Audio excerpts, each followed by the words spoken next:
Friends welcome to my YouTube channel. Friends, Delhi गांव देहात में डेवलपमेंट वर्क करने के लिए 2023 में दिल्ली ग्रामोदय अभियान की शुरुआत की गई थी। इसकी शुरुआत की थी दिल्ली के एलजी मिस्टर वीके सक्सेना ने। फ्रेंड्स, दिल्ली ग्रामोदय अभियान के अंतर्गत जो नोडल एजेंसी थी वह थी डीडीए, यानी कि गांव में जो डेवलपमेंट का वर्क करना था वह करना था डीडीए को, जिसमें कि डीडीए को 960 करोड़ रुपए का डेवलपमेंट वर्क करना था। और इस 960 करोड़ रुपए के काम में से लगभग 760 करोड़ का काम हो चुका है, यानी कि 760 करोड़ रुपए खर्च हो चुके हैं। क्या काम हुआ, कितना काम हुआ है, यह तो दिल्ली गांव देहात के लोग ही बता सकते हैं। लेकिन आज आप दिल्ली के गांव को देखेंगे तो शायद ही कोई ऐसा गांव हो जहां पे ड्रेनेज सिस्टम प्रॉपर हो और वहां पे रोड्स जो है प्रॉपर हो। कोई नहीं होगा मेरे ख्याल से। मैं तो सिर्फ गांव देहात में सिर्फ एक ही काम होते देखा है, वो है पीएनजी पाइपलाइन। सिर्फ गांव देहात में पीएनजी की पाइपलाइन डाली गई है। इसके अलावा मेरे ख्याल से तो कोई ऐसा काम हुआ नहीं जो कि गिनवाया जा सके। लेकिन यहाँ पे दिल्ली के एलजी साहब बोलते हैं कि दिल्ली गांव देहात पे 760 करोड़ रुपए खर्च हो गए। और उन्होंने दिल्ली मास्टर प्लान के बारे में क्या बोला ये भी हम सुनेंगे अभी। फ्रेंड्स, कल यानी बुधवार को दिल्ली के LG mister VK Saxena, Delhi के सीएम रेखा गुप्ता और नॉर्थ वेस्ट दिल्ली के सांसद योगेंद्र चंदोलिया, इन्होंने दिल्ली गांव देहात के 50 गांवों में 81 प्रोजेक्ट्स का इनॉग्रेशन किया।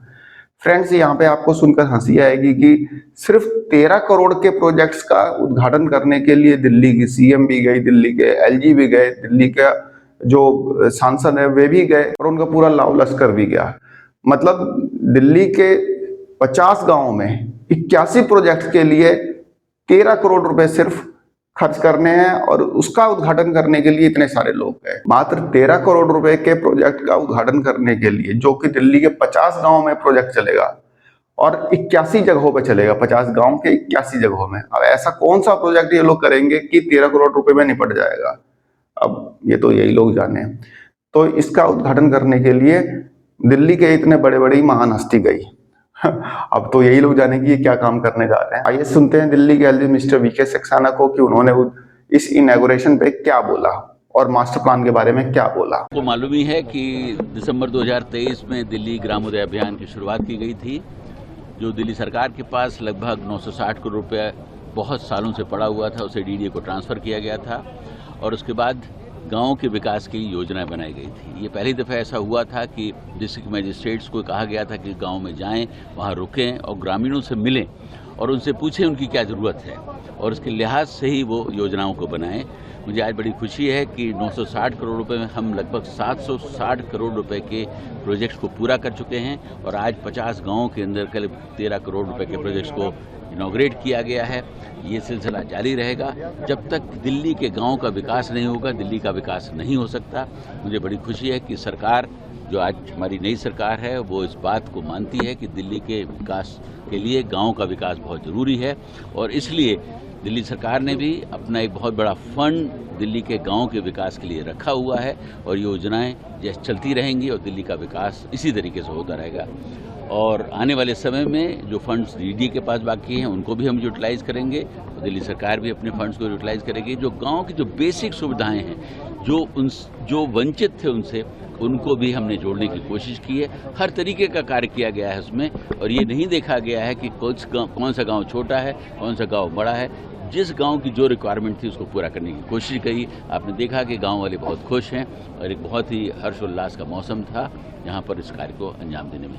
मास्टर प्लान का भी जिक्र हुआ, जो ज़रूरी तब्दीलियाँ थी वो भी लोगों की ज़रूरत ध्यान में रखते हुए उनको एकोमोडेट किया जाए। मास्टर प्लान पर हमारा पूरा ध्यान है और उस पर भारत सरकार अपना कार्य कर रही है और कोशिश की जा रही है कि उसे जल्दी जल्दी इम्प्लीमेंट किया जाए। सर, आपने ये भी कहा कि पूर्व का जो फंड था वो रुका हुआ था डीडीए में, फिर आपने ट्रांसफर कराया, तो जाहिर है कुछ अनियमितताएं वगैरह कुछ उस तरह का भी उसमें पूर्व वाले मामले में आया होगा। अगर देखिए, जो डेवलपमेंट का फंड था गांव के लिए, मैंने आपसे कहा कि लगभग 20 साल से अनयूटिलाइज पड़ा हुआ था, उसको डीडीए को ट्रांसफ़र करके और डीडीए से उसको इम्प्लीमेंट कराया गया है, यही मैंने कहा था। आप सुन लेते हैं कि दिल्ली के सीएम ने क्या बोला। सोचा जा रहा है और नई नई योजनाएं लाई जा रही है। देखिए, हम तो पहले ही कह रहे हैं कि भारत की आत्मा गांव में बसती है और गांव का विकास ही किसी शहर का विकास के साथ जुड़ के देश का विकास करता है।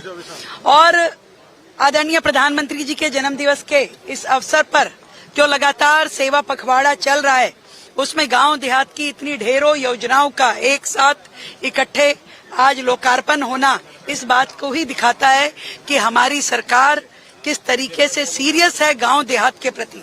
लगातार उनकी जरूरतों को समझ करके वहां विकास कार्यों को अंजाम देना सरकार की पूरी नीति भी है और नियत भी है। और बधाई देती हूं मैं कि 760 करोड़ के प्रोजेक्ट जो गांव देहात को पूरे हुए, और इसके अलावा जो दिल्ली ग्रामीण विकास बोर्ड का गठन हमने किया, समय से किया, उसके चेयरमैन बनाए जो कि एक विधायक हैं, पूर्व के मंत्री हैं, जो सही मायने में पूरा समय लगा करके ग्रामीण विकास को सिरे चढ़ाएंगे। उसमें से 1000 करोड़ का फंड हमने उस बोर्ड को दिया है ताकि आगे भी कोई भी विकास की योजना गांव की रुके नहीं। इसी तरीके से दिल्ली की जनता को समर्पित रहेगी ये सरकार। फ्रेंड्स, सीएम एलजी दिल्ली के गांव में तो गए, लेकिन गांव के जो मुख्य मुद्दे इस समय चल रहे हैं, जो सबसे ज्यादा मतलब इस समय चल रहे हैं, जैसे कि सर्कल रेट बढ़ाना, म्यूटेशन से संबंधित मुद्दा, दिल्ली मास्टर प्लान, इसके अलावा लैंड पूलिंग पॉलिसी और UER-2 को टोल फ्री करना, इसमें उन्होंने कोई बात नहीं की। जब जर्नलिस्ट ने उनसे दिल्ली मास्टर प्लान के बारे में पूछा तो उन्होंने घुमा फिरा के बोल दिया कि हाँ भाई केंद्र सरकार के पास है, वे लोग इसको जल्दी नोटिफाई कर देंगे। ये तो पिछले 2 सालों से केंद्र सरकार के पास है, उसमें उन्होंने नया क्या बोला, उसमें प्रोग्रेस क्या हुआ, ये तो उन्होंने बताया नहीं। खैर, देखते हैं अगले 5 सालों में ये लोग दिल्ली को कहाँ तक पहुंचाते हैं, दिल्ली के गाँव को कहाँ तक पहुंचाते हैं, दिल्ली के अनऑथराइज्ड कॉलोनीज को कहाँ तक पहुंचाते हैं, ये तो आने वाला समय ही बताएगा। फिलहाल मेरी तरफ से एक छोटी सी इंफॉर्मेशन थी, आई होप आपको पसंद आई होगी। धन्यवाद, नमस्कार।